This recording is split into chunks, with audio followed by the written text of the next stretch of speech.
Okay, so today we are going to start a new chapter and it's going to be on what we call expressions. Now, expressions is something that you are already familiar with. Expressions is another way of saying a mathematical equation. You're going to want to turn to page 214 in your book. So it might be a good idea to pause right here and go to that page. You can follow along on the top of the page. This is basically the lesson in a nutshell. So an equation is made up of numbers, operational signs, and variables. And that's just simply like 4 plus 8 is 12. 12 minus 4 equals 8. 3 times 5 is 15, and so on. Now, a variable are letters that represent an unknown value. You've started to see stuff like that. It's been just very simple stuff, but letters are put in that place where you have to figure out what that number would be, what that letter represents, or sometimes they will give you the value and you have to substitute that value in anywhere you see that letter. An algebraic expression always uses a variable, and that's what we're going to be getting into is the algebraic expression. And that, for example, is right here. 3 plus n equals 7, or 7 minus n equals 3. The n represents an unknown number. Now, just by looking at it, we can see that that would be a 4. It will be more tricky as we go along, but that's basically what an algebraic expression is. There's an unknown. As we get into this a little bit farther, sometimes they'll add in more than one unknown letter. You might have an N there along with a Z.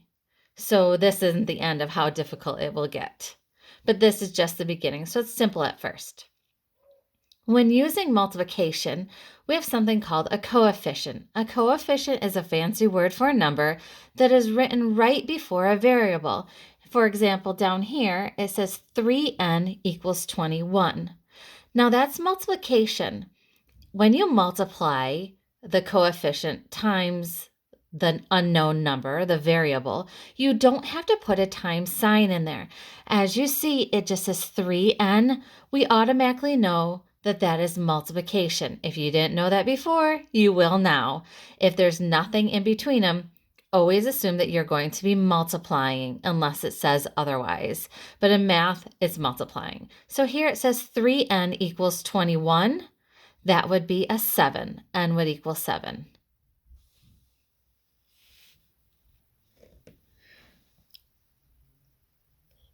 Let's go to your text page.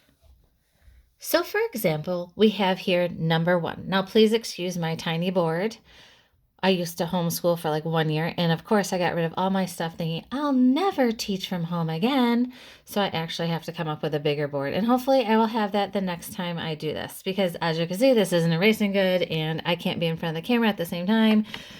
So anyway, so we'll start out with number 1. On number 1, it says complete the word phrase for the expression. Now, what it does is it gives you the numerical question, 15 plus 32, and it wants you to write into words, what is it in words? So in words, it is 32, added to 15. Simple as that. Number 3, 6c. Now here's an example of the multiplication. You'll see that there is no time sign between them, but they're going to assume that you know that 6 with a C next to it is multiplication. So for this one, you would say C times 6. Or you could say 6 times C, even though that looks like a B. It's a 6. The next section is talking about finding the numerical, which means the number version. They've given it to you in words. So if you go to number 5 in your book, it's the same as what I have up here. It says 52 less than 96. So the numerical answer for this would be 96 minus 52. So now you're just going from word to numbers. So number 6. the product of 4 and 6. Now here's when you're going to need to know your math terms. Hopefully you remember that product means multiplication. So the product of 4 and 6 would be 4 times 6. Now remember, it's not asking you to come up. Sorry, hopefully that's not screwed up. It's not asking you to come up with the answer. It wants you to either write it from the numerical form to the word form, or write it from the word form to the numerical form. It's not asking you to solve it, okay? So make sure you read the directions very carefully. Now let's go all the way to 23.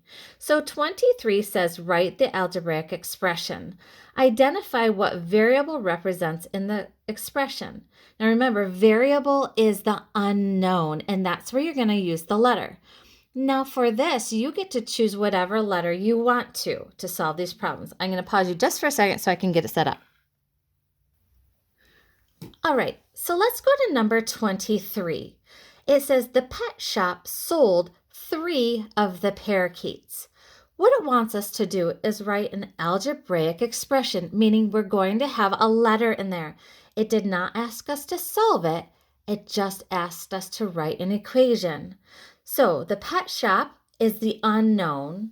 We don't know how many parakeets that they had in the pet shop, but we do know that they sold 3.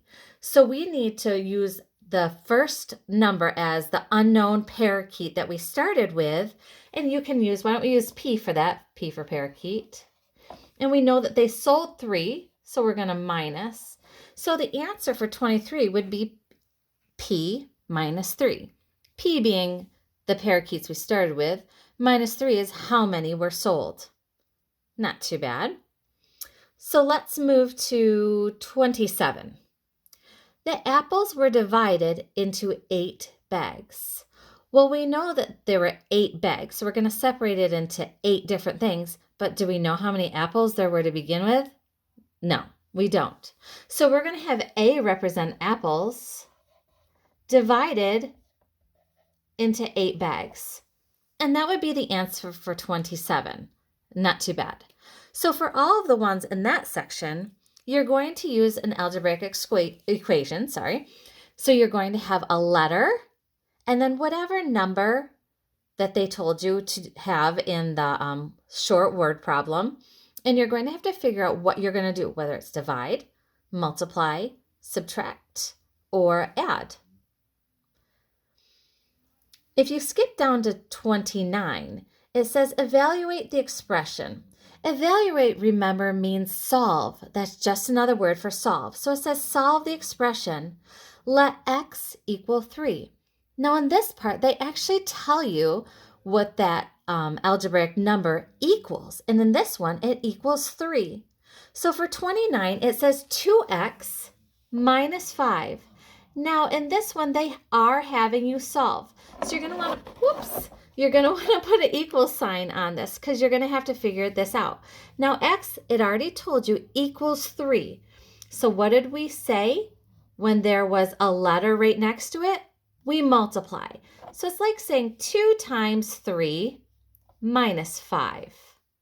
So we need to figure out what is 2 times 3 first, because remember, our order of operations, we do multiplication first.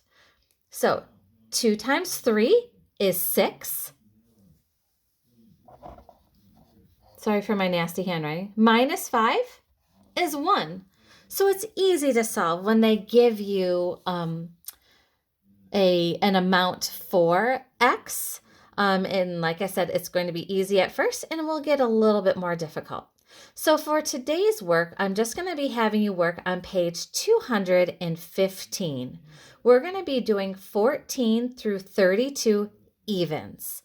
I'm going to post an answer page for you right on our classroom, and I'd like you to just put your answers right on that page. I think it'll be easier than trying to copy and upload. So just write your answers on that page that I provide for you. And this is not due until Wednesday.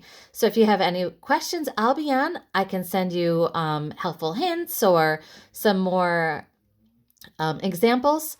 And good luck. And I will see you guys tomorrow.